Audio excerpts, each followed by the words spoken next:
watch this topic in Hindi, skip the video to 3 minutes and 25 seconds. Hello everyone, welcome to another episode of Legal Update, a new initiative of Drishti Judiciary. Today's topic of discussion is Section 153A of Indian Penal Code. First, let us see why is it in the news. Recently in Shiv Prasad Semwal vs. State of Uttarakhand and others case, the Supreme Court emphasized that for an offence under Section 153A of the Indian Penal Code to be established, it is crucial to incite enmity and disharmony among different groups or communities. Without this element, no violation of Section 153A IPC can be claimed. Let's look at the background of the case.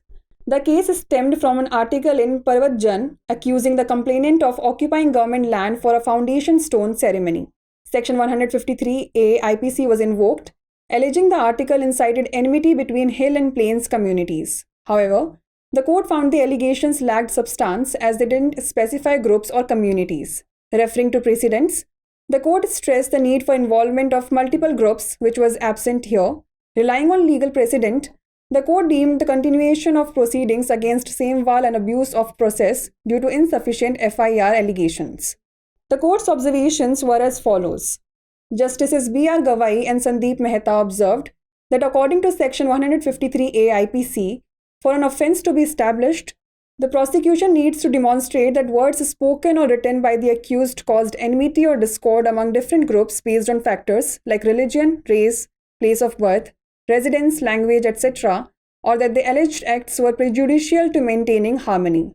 Let's know more about Section 153A of the Indian Penal Code. This section deals with promoting enmity between different groups on grounds of religion, race, place of birth, residence, language, caste, community, or any other group. Offences are cognizable and punishable by up to 3 years imprisonment, a fine, or both. However, if the offence occurs in a place of worship, the punishment can be enhanced to up to 5 years imprisonment and a fine.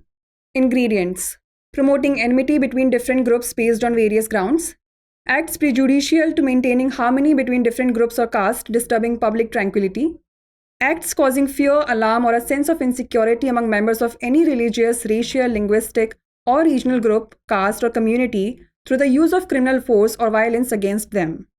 Let's discuss some case laws related to it. First, Manzar Sayyed Khan vs. State of Maharashtra case. The court emphasized that for Section 153A IPC to apply, there must be the presence of 2 or more groups or communities. Second, Bhajan Lal case. The court concluded that continuing the proceedings against the appellant would be an abuse of the legal process since the allegations in the FIR didn't constitute any recognizable offense. Before we wrap up, here's a question for you. What is the maximum punishment for an offense under Section 153A of IPC? Up to 1 year imprisonment, up to 3 years imprisonment and or fine, up to 5 years imprisonment, or up to 7 years imprisonment. Send the answer to this question in the comment section. Like, share and subscribe for more such content. नमस्कार, दृष्टि judiciary की नई पहल legal update programme में आपका स्वागत है। आज हमारी चर्चा का विषय है भारतीय दंड संहिता की धारा 153A। सबसे पहले जान लेते हैं यह चर्चा में क्यों है। हाल ही में शिव प्रसाद सेमवाल बनाम उत्तराखंड राज्य और अन्य मामले में सुप्रीम कोर्ट ने इस बात पर जोर दिया कि भारतीय दंड संहिता की धारा 153A के तहत अपराध स्थापित करने के लिए विभिन्न समूहों या समुदायों के बीच दुश्मनी और वैमनस्य को भड़काना महत्वपूर्ण है। इस तत्व के बिना आईपीसी की धारा 153A के उल्लंघन का दावा नहीं किया जा सकता है। आइए जान लेते हैं मामले की पृष्ठभूमि। यह मामला पर्वत जन के एक लेख से शुरू हुआ जिसमें शिकायतकर्ता पर एक शिलान्यास समारोह के लिए सरकारी जमीन पर कब्जा करने का आरोप लगाया गया था। आईपीसी की धारा 153A लागू की गई थी जिसमें आरोप लगाया गया था कि लेख ने पहाड़ी और मैदानी समुदायों के बीच दुश्मनी को उकसाया है। हालांकि न्यायालय ने पाया कि आरोपों में दम नहीं है क्योंकि उनमें समूहों या समुदायों का उल्लेख नहीं था। उदाहरणों का हवाला देते हुए न्यायालय ने कई समूहों की भागीदारी की आवश्यकता पर बल दिया जो यहाँ अनुपस्थित था। कानूनी मिसाल पर भरोसा करते हुए न्यायालय ने अपर्याप्त FIR आरोपों के कारण सेमवाल के खिलाफ कार्यवाही जारी रखने को प्रक्रिया का दुरुपयोग माना। न्यायालय के अवलोकन की बात करें तो जस्टिस B.R. गवाई और संदीप मेहता ने कहा कि आईपीसी की धारा 153A के अनुसार किसी अपराध को स्थापित करने के लिए अभियोजन पक्ष को यह प्रदर्शित करना होगा कि आरोपी द्वारा बोले गए या लिखे गए शब्द धर्म, जाति, स्थान जैसे कारकों के आधार पर विभिन्न समूहों के बीच दुश्मनी या कलह का कारण बनते हैं या यह कि कथित कृत्य जन्म, निवास, भाषा आदि के आधार पर सद्भाव बनाए रखने के लिए प्रतिकूल थे। चलिए जान लेते हैं भारतीय दंड संहिता की धारा 153A के बारे में। यह धारा धर्म, नस्ल, जन्म स्थान, निवास, भाषा, जाति, समुदाय या किसी अन्य समूह के आधार पर विभिन्न समूहों के बीच दुश्मनी को बढ़ावा देने से संबंधित है। यह अपराध संज्ञेय है और 3 साल तक की कैद, जुर्माना या दोनों से दंडनीय है।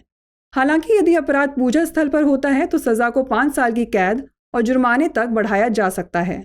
इसके प्रमुख घटक हैं विभिन्न समूहों के बीच विभिन्न आधारों पर शत्रुता को बढ़ावा देना, विभिन्न समूहों या जातियों के बीच सद्भाव बनाए रखने के लिए प्रतिकूल कार्य करना, सार्वजनिक शांति को भंग करना, किसी भी धार्मिक, नस्लीय, भाषाई या क्षेत्रीय समूह, जाति या समुदाय के सदस्यों के खिलाफ आपराधिक बल या हिंसा के उपयोग के माध्यम से भय, अलार्म या असुरक्षा की भावना पैदा करने वाले कार्य। आइए जान लेते हैं इससे जुड़े कुछ केस कानून। पहला, मंजर सईद खान बनाम स्टेट ऑफ महाराष्ट्र केस। अदालत ने इस बात पर जोर दिया कि आईपीसी की धारा 153A को लागू करने के लिए 2 या 2 से अधिक समूहों या समुदायों की उपस्थिति होनी चाहिए। दूसरा, भजन लाल केस। अदालत ने निष्कर्ष निकाला कि अपीलकर्ता के खिलाफ कार्यवाही जारी रखना कानूनी प्रक्रिया का दुरुपयोग होगा क्योंकि एफआईआर में लगाए गए आरोप कोई संज्ञेय अपराध नहीं है। आइए नोट कर लेते हैं अभ्यास प्रश्न। आईपीसी की धारा 153A के तहत किसी अपराध के लिए अधिकतम सजा क्या है? 1 वर्ष तक की कैद, 3 साल तक की कैद और या जुर्माना, 5 साल तक की कैद या 7 साल तक की कैद। इसका उत्तर हमें कमेंट सेक्शन में ज़रूर भेजिएगा। ऐसी और वीडियोस देखने के लिए लाइक, शेयर और सब्सक्राइब करना ना भूलें। धन्यवाद।